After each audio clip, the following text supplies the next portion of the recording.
Hello, so I'm gonna talk to you a bit more in depth about fractal filters, the idea behind it, um, how it works, and maybe why I made it a bit. And if you haven't seen my videos on Strange Mod and Logistic Mod, they would be nice to watch before this, because they tie into this whole idea, but if not, that's fine too. They're long anyway. So I have this device here called Fractal Filters. It's a Max audio effect device, but it works as both an audio effect and an instrument depending how you use it. And that's right here, the source, depending on what the source of the sound is. But I'm getting ahead of myself a bit. First, I want to talk a bit about what it is. This device is a filter bank when it comes to the audio DSP part of it. It's just a really simple filter bank, 50 bands, and otherwise, this device is centered on this kind of fractal display here. And you see, as I'm moving this image, you're seeing a change in these black sliders here. And that's because these sliders are a one-dimensional array of values, and this list of values controls the amplitude values of the filter bank. So the filter bank's tuned low to high, and these sliders represent the volumes in each band of the filter. And we get these values based on the image. And how we get them based on the image, because it's a 2D image, is we just take one column, or in here, one row.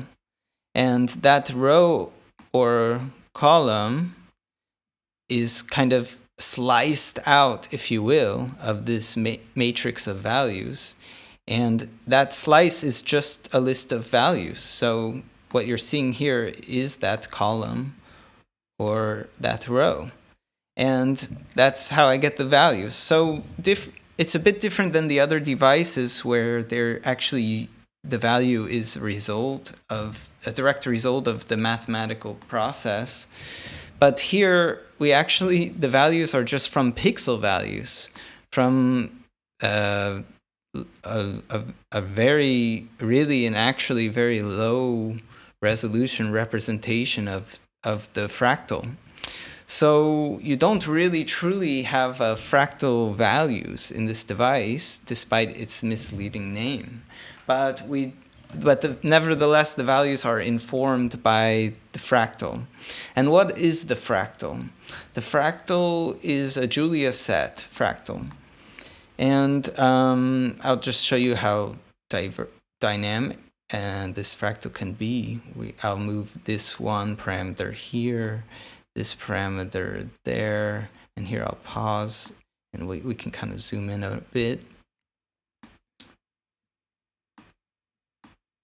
And here we have these nice spirals.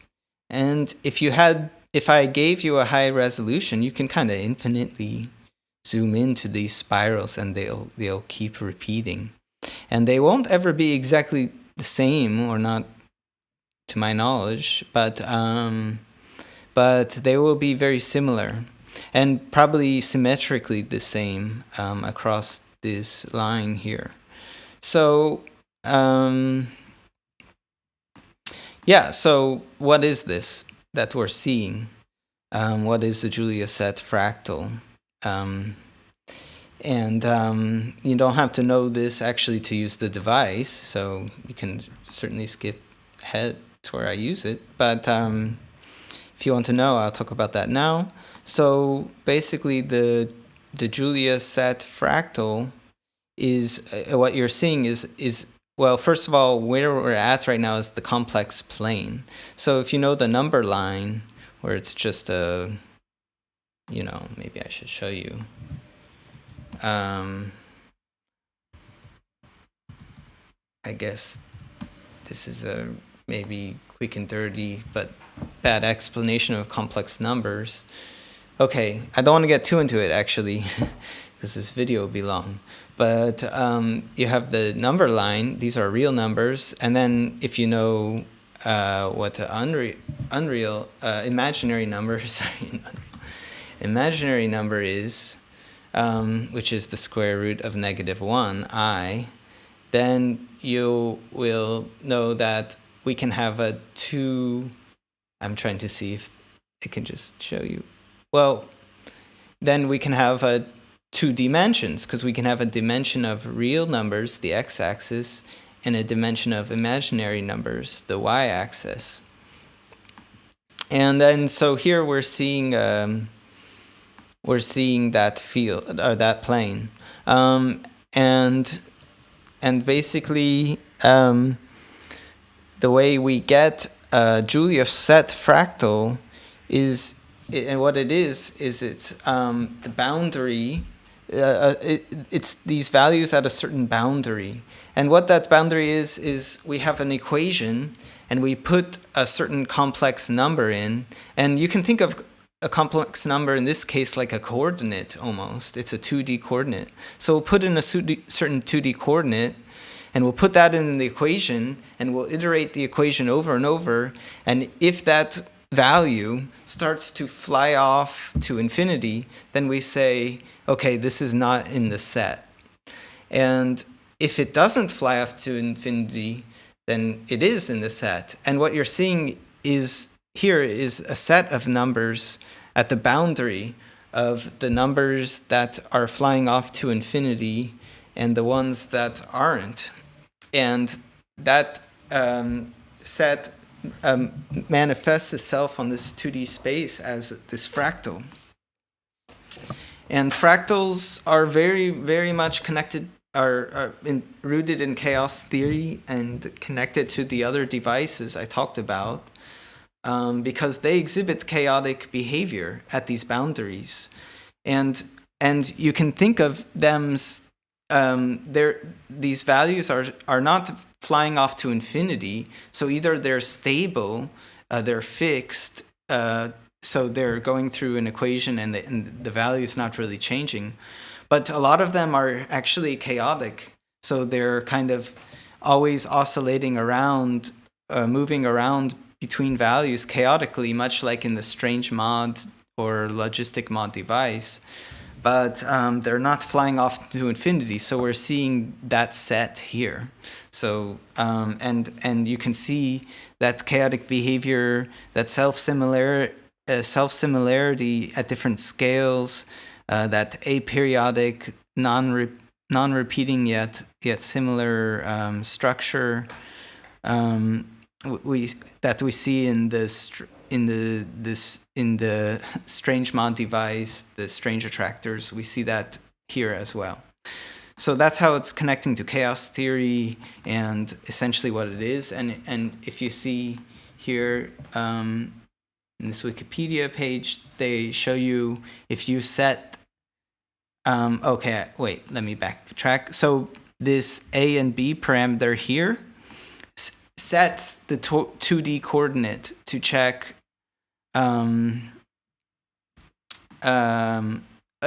Actually, it doesn't set the coordinate to check if it's in the set. It sets a complex constant that's part of the equation itself, and this sets the value of that complex constant. So a complex number, as we know, has 2 dimensions. So here we have 2 values. We have A, which is the real number, and B, which is the imaginary. And basically, you just change that constant, and to get these different fractals. And here on the Wikipedia page, it can show you, which values, this C right here, which values of C. Or here, even better, this C value gives you that shape. And so you can get these different shapes from using that complex value. Although I scaled it a bit different here, so you actually can't use those exact numbers. You got to find it yourself, unfortunately. But you can, explore these patterns quite nicely. Okay, so now I'll get into how the device works on the DSP level. So we got our fractal image, we got our list of amplitude values for our filter bank. And now we just need to send some sound through our filter bank. So that's where source comes in. So we can send in white noise, pink noise, or live audio input. So I'm sending some pink noise through the filters now. And I'll change the amplitudes.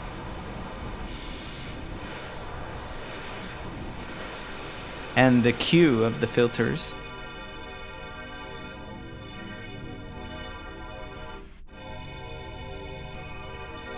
I'll kind of slope the values a bit. And then you can keep pushing up the Q till you have like tones.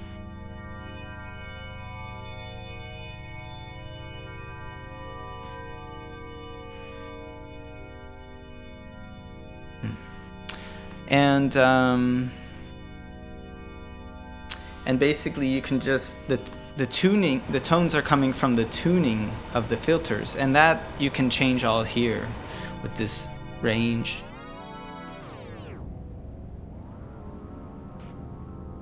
And you can change it to a scale.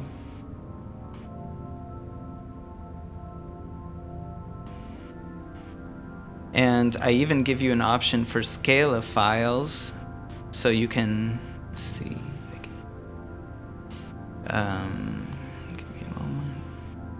And you can drop in different tunings that it tunes to. So I'll drop in this raga. And this one.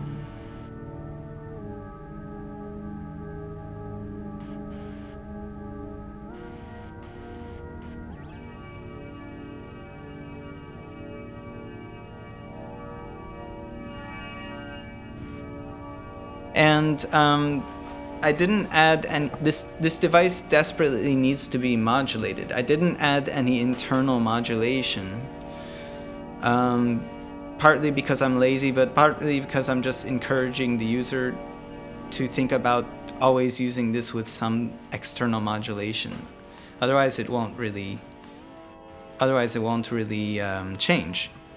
So we'll add in the strange mod device because we get nice chaotic modulation from it, and I'll just map it to different things here. And then you can kind of fine-tune the fractal if you want. Let's see. It would look nice. And then map it to that maybe. Maybe slow this all down a little.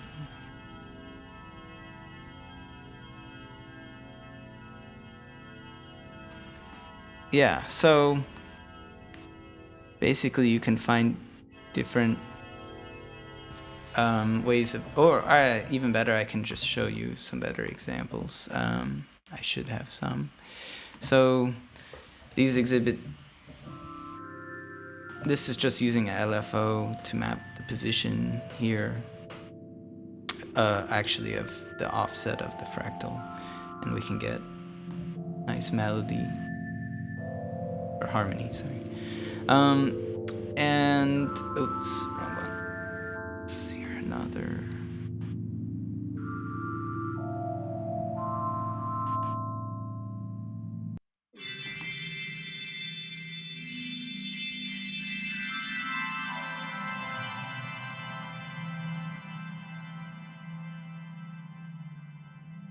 This one I have a reverb, so I'm cheating a little.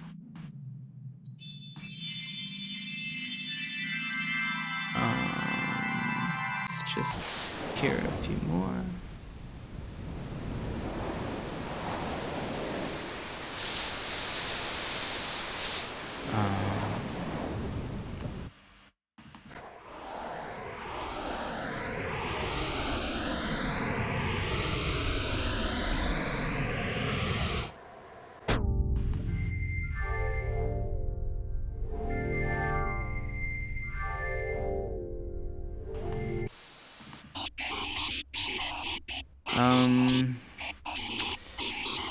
Right, and then you can change the source to be a input. So in that case, I can get some kind of sample. I have some, I don't know, some of these, I just drag them off. And we can hear it go through the filter. Maybe I'll try a different preset. This one, I'm not sure.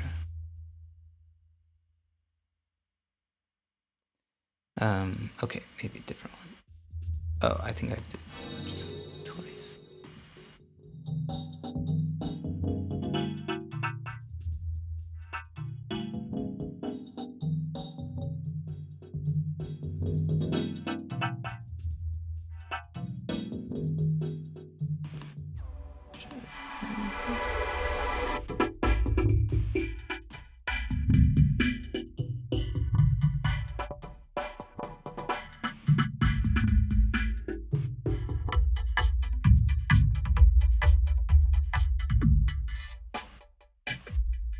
Yeah, well, you get the idea. So you can send input through it, all that kind of stuff. And I think that basically sums it up. The one thing I didn't talk about is this kind of thrash parameter.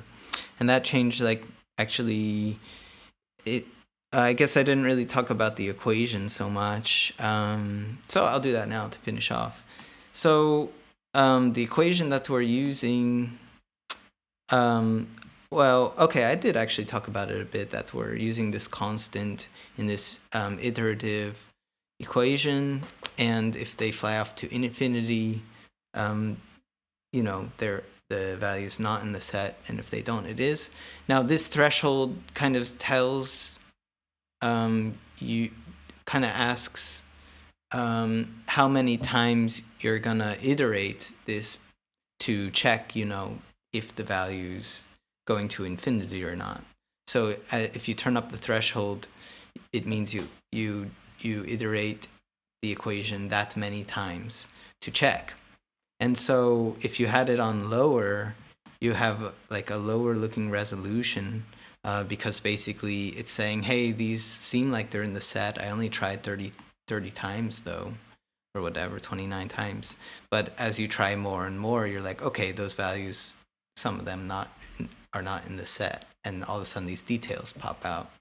And basically the more you zoom in, you'll see more details from that. And, you know, potentially you can go on to infinity, but you'll run out of precision of the data type on your computer before you know you can go. You'll hit a stopping point.